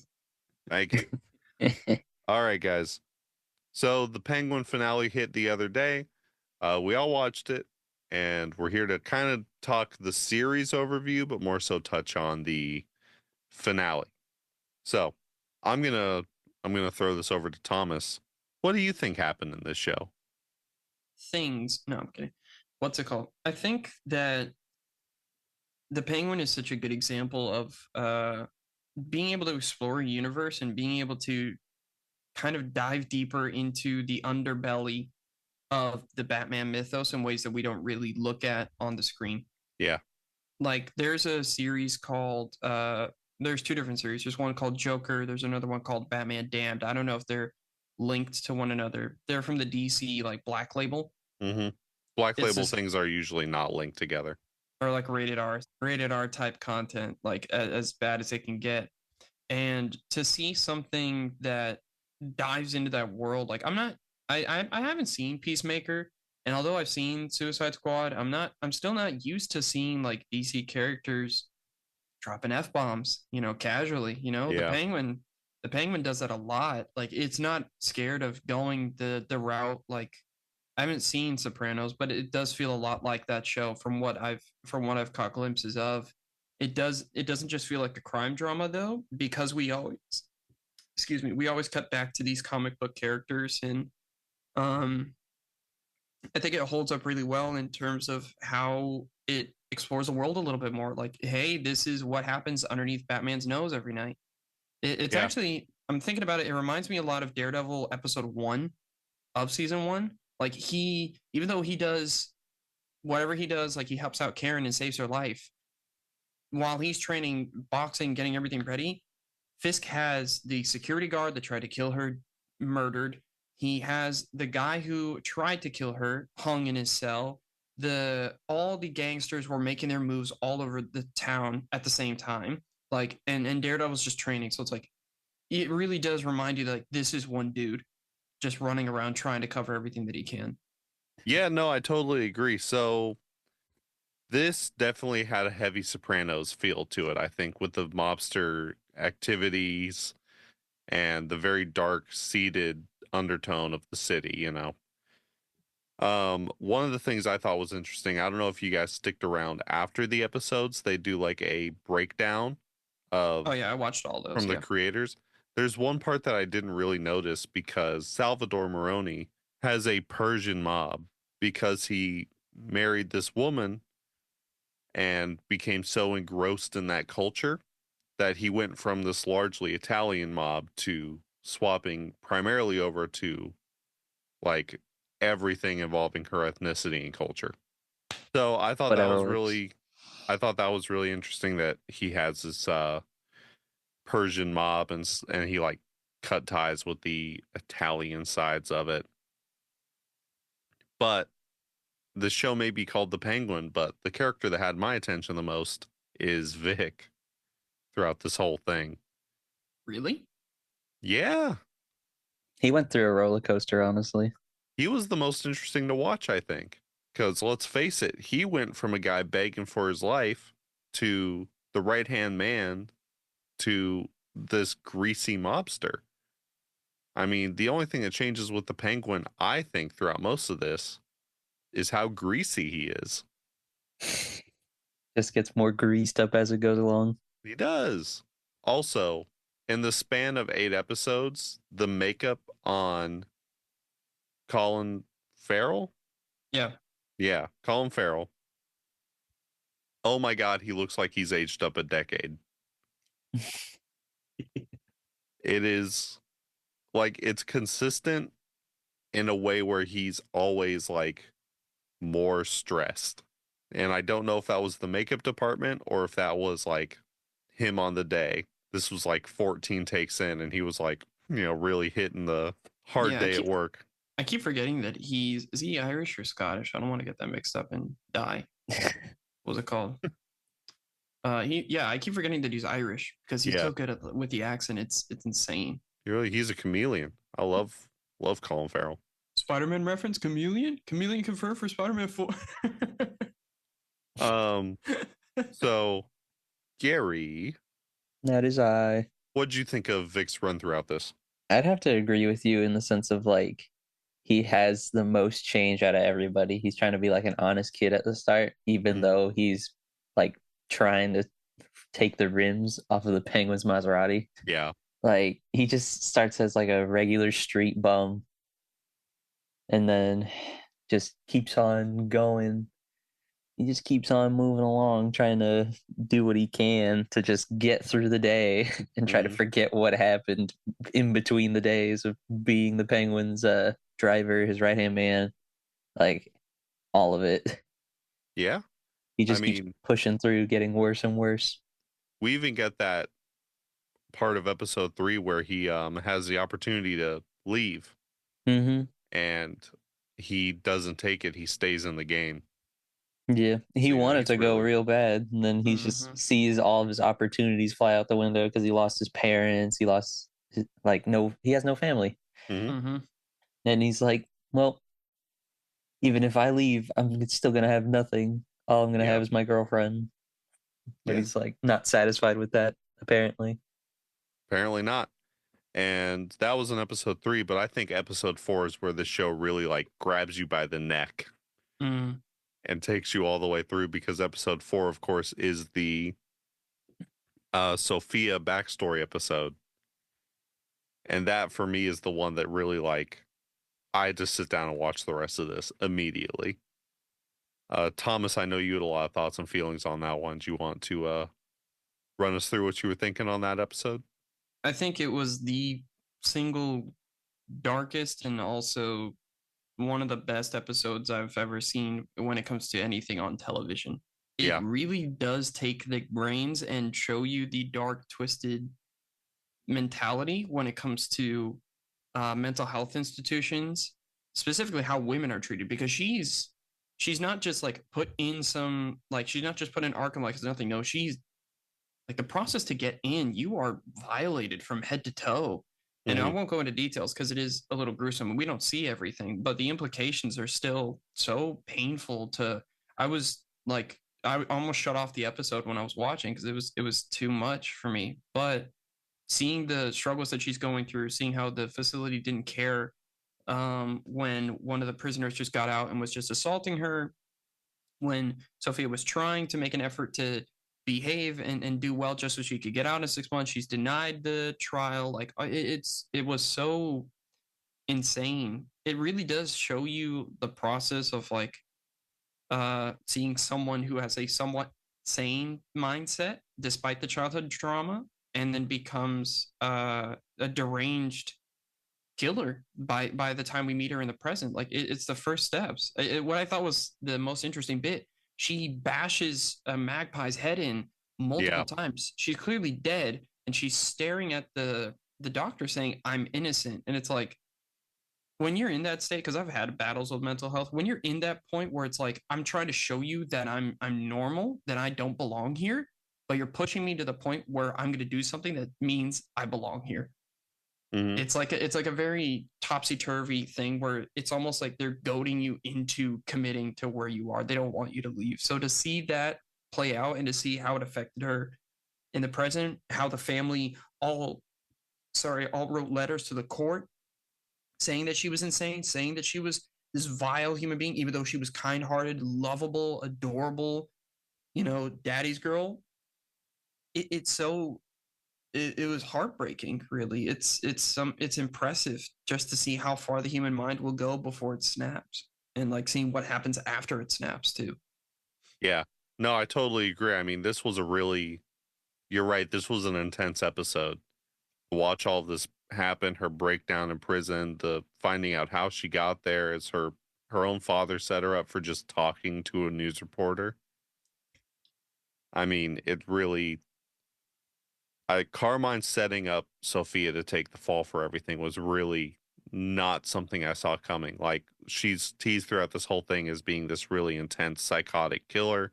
And then to find out she's not, she was like pushed to that point after being framed for doing that. That wasn't her original. She didn't do anything. That was really intense. I think episode 4 for this is one of the best episodes, like you said, not only of this series, but of anything on television right now. And then I want to move right along because I want to spend some time talking about the finale. First of all, the part where Oz is trying to transport or steal all the mushrooms, and he's making deals with the Falcones and the Maronis, and he's trying to double cross them. And there's a part where there's supposed to be a truck heist. It goes horribly wrong. He's not supposed to be there. They apparently developed a new kind of prop gun to use in this show. One that it was in the after show info. Oh, right. Yeah. Thing. Yeah. They developed a new type of gun for this. I assume as like an outcome of everything that happened with Alec Baldwin a year or two ago, where he shot the blank. It was misloaded. People died. No, that wasn't. Just quick, it wasn't actually a blank. It was a live round. So the prop the prop handlers, they didn't put the blanks in. That was just an actual round. They didn't double check the weapon. Yeah. I assume it's an outcome of all that, where it's like, oh, this is a blank and it's going to be fine. And then, people are dead because that's not what was in there. So they apparently have developed a like really intense and accurate like muzzle flash, which one kind of I think would make it easier to edit this, but two, it apparently is a lot easier to tell what you're doing on set, and there's no risk of anyone getting harmed because really you're just holding a strobe light, you know. But I thought that was really interesting that they've developed that for this, and I Yeah. hope to see that in play more because obviously blanks did not work in the end. Mm-hmm. Quick thing, it's funny because I'm glad we brought up talking about John Wick earlier, because you can watch John Wick 1, and if you have any experience with firearms and like have studied them, the muzzle flashes during some of the scenes are just not that well done.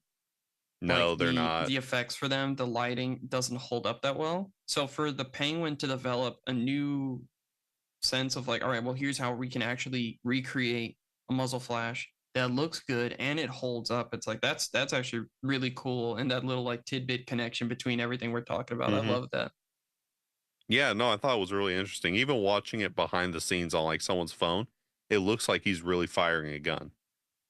So not only does it look good, it's safer. I love that they've done this.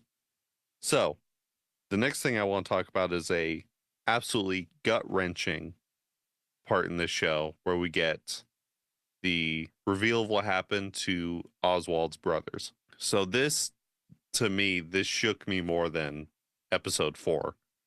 I mean, just the way it's all edited together. And right here, I think let's get into spoilers. So before we do that, uh, Gary Thomas, how are we rating this show? Is this a must watch? Is this 3 stars? Is this leave it in the bin? I think we're all going to unanimously agree on this here, but go ahead. I'd give it an honest 3. Must watch. I agree. It's solid 3, man. There like maybe somewhere here and there you could probably pick at it, but either way, it's still a 3. Like, you don't even have to be versed in like the DC universe to watch this, really. Yeah. It No. sets up its own story I perfectly. think that's what I love about it too. Is like it doesn't have to stick to the comics because the comics are everywhere. So good luck sticking to it. It just goes like, yeah, here you go. Just have fun. Yeah. I thought this was great. I think they need to be doing more projects like this. I hope it's not more stuff set in the Batman universe. I kind of want to branch off from here and really hit the movies, but I really enjoyed this, and I hope this is what James Gunn's DCU is going to look like, where we have a really solid movie and then we have a really deep exploration in a show.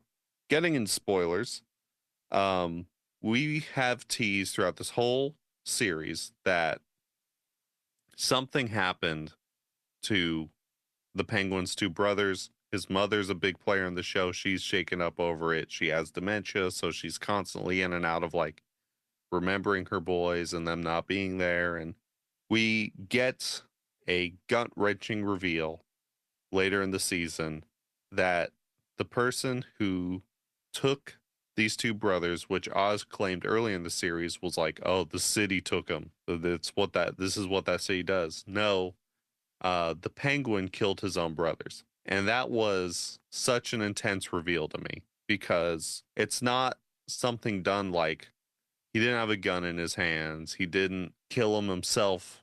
It was just through his actions. They were playing like flashlight tag in the sewer. They go into like this overflow tank. It's raining. Oz can't walk properly. And rather than going and, letting his brothers come up, he kind of wants the mom all to himself. So he closes them in there after they upset him by going down a ladder that he can't go down. It's raining. And I think what's really horrifying about this scene is how they edit it, because it's showing him like sitting with his mom watching a movie. And the mom's like, oh, I'm worried. You said they're going to a movie. And he's like, yeah, they're fine. And it's cutting back and forth to like him spending time with his mom and to the overflow tank door as it's progressively more and more water spilling out of it. And you hear them like saying help, then cuts to him, then it's back to them, more water, they're screaming help, back to him, and then that third cut is just fully like water is spilling out the seal, and there's no sound but water. I mean, that was truly hard to watch. That was terrifying. The more I look back on it, incredible. I mean, building up this character that we're supposed to be rooting for, you made him the main character. Our protagonist, he's not a likable guy. Just cause that's the thing, like just because he's a protagonist don't mean we gotta like him, bro. At no point did I really like sit down and be like, man, I really want Oz to like pull through. Like some points here and there, I was like, man, I want him to pull through. But like the more and more that they were hinting at the brothers, I'm like, this man has something to do with it, bro. He betrays everyone. I don't like him, and that's what made nobody trusts him.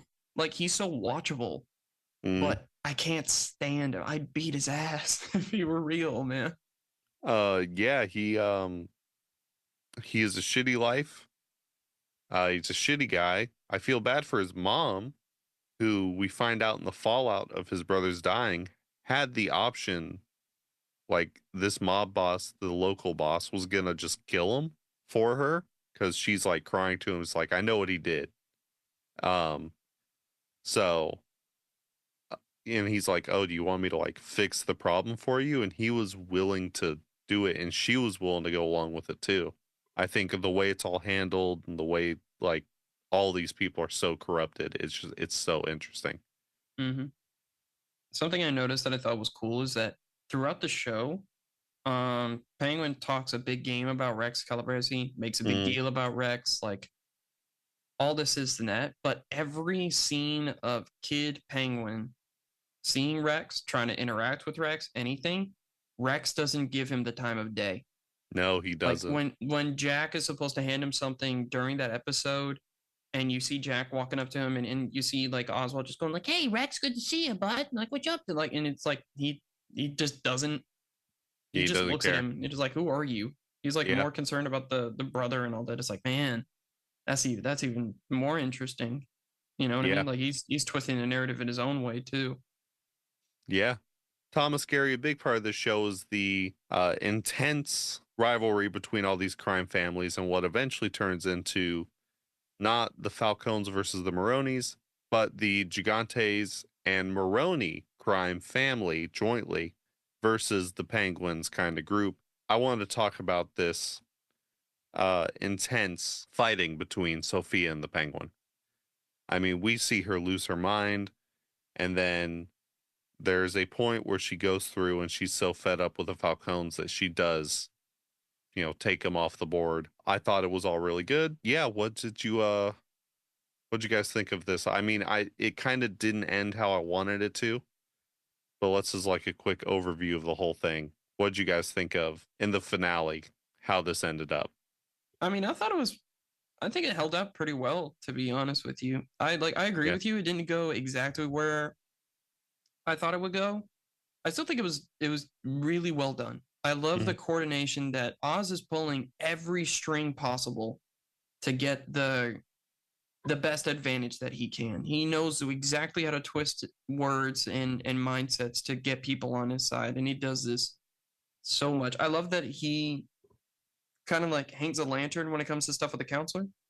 Yeah. Like he's talking to him and it's like, hey, you're the guy that brought power back to Crown Point. You're the guy that, and then you're going to be the guy that takes out Sophia Falcone and the Maroni. And it's like, he's making a big deal of like, hey, this would pay off for you. Now here's what you're going to do for me. And it's like, even though it's dumb, like why would this deformed former gangster ever be involved in the politics of Gotham? But it's like, if you can pull strings, Yeah, that's the whole reason why he wants unchecked power here.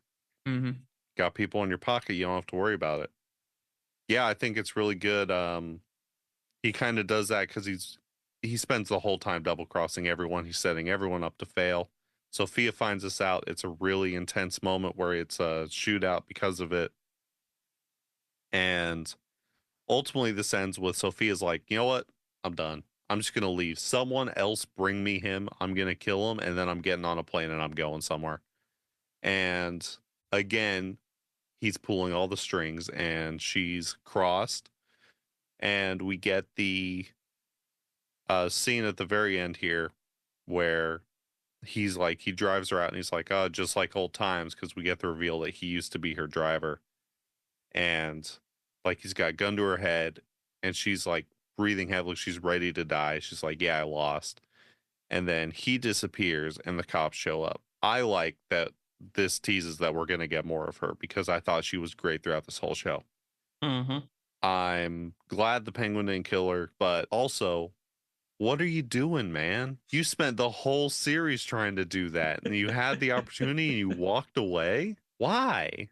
I think of it more as like kind of like a torture thing. You know what I mean? Like, look, you had all this power. You tried to kill me. I'm gonna do what you wanted me to suffer. Cool. I'll see you at Arkham. You know what I mean? Like, just put her back where she was, like with nothing. I think that's what's it called? I think that was really. It is dark, but it's also like, wouldn't expect that out of him type thing. Yeah. No, it was rough. But no, I like where this rivalry ended up. I think all the fight choreography was really good in this show. I think all the visuals look amazing. I think we're going to touch on one more massive thing, and then we're going to kind of wrap up this episode. We have to talk about Vic. Yeah. There is no way this show would have landed as hard without him, I think. And I think what this show is going to be remembered not because they both rode off into the sunset as like, well, we almost made it. Now we're going to rebuild. This show is going to stand for a while because of what happened to Vic. Oh, definitely. He is brutally taken off the board. And it's not even a way where it's like, okay, this was going to happen the whole time. This is after his mother becomes essentially comatose. And he says, Oz, you're family to me. I don't have anyone. You took me in your family. And he's like, wrong day to say that to me, bud. Man, even the way he does it brings him in real close under the arm and then, he strangles him. Just gets him. And he's still talking too. He's like trying to like, it's like, that's the thing that I noticed about Penguin is like, he's always trying to convince himself. He's manipulating himself too. And like, whatever he's doing is the right thing. It's like, you mentioned family, but family makes you weaker. And then, like while choking him out. And it's like, dude, you're like, you have to justify to yourself murder. It's oh my gosh. Yeah. Watching Vic's arc throughout this go from a scared kid who's like shaking and he has a stutter and he's wanting to be taken seriously. I mean, he kills the mobster who had like terrorized his local sector. He was really like, he could have made it. And then he told the Penguin he loved him. Mm-hmm. And he really did just catch him on a bad day.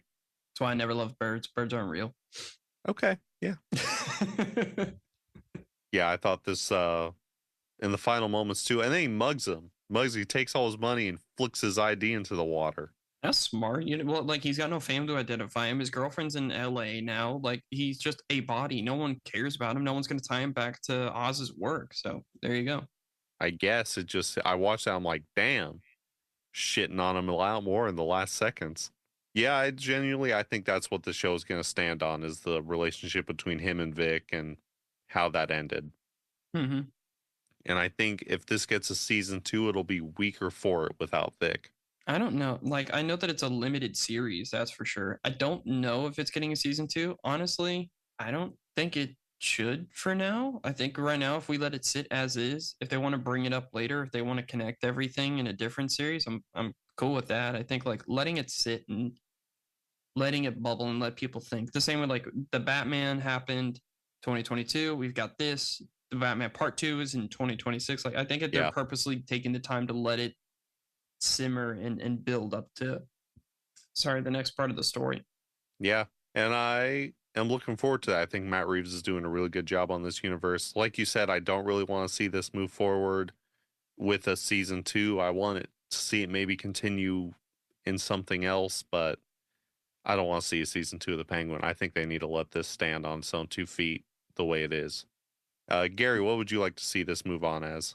I mean, personally, I feel like it's fine just the way like it is. It could move into something else like Thomas is saying, but at the same time, the way it's all set up, the way all the series of events just happen, it feels like it's fine just staying as is. Mm-hmm. Doesn't really need a continuation. If it has some sort of branching out sequel or anything like that, just some sort of outreach to like a different type of series, then it feels like it could like just stand alone even better than how it is right now. Yeah, But I'd have to say, like, it's perfect the way it is right now. I agree. And with that, guys, I think we're going to have to wrap it up here. So, thank you guys for listening to the Last Movie Run podcast. I've been your host, Josh Gilliam. Thank you guys for coming on the podcast today. We'll be seeing both of you come back on here in a couple weeks' time. I know, Gary, of course, you joined me for our other show here on Fourth Dimension Broadcasting, Trading Paperbacks. And Thomas, you're looking to be putting out some commentary videos of your own. Yes, sir. And we hope to see those very soon. And with that, if you want to see those episodes and more, go check out the Fourth Dimension Broadcasting channel on YouTube, as well as our podcast channels on Spotify and Apple Podcasts. And with that, we will see you all next time. Later. Peace out.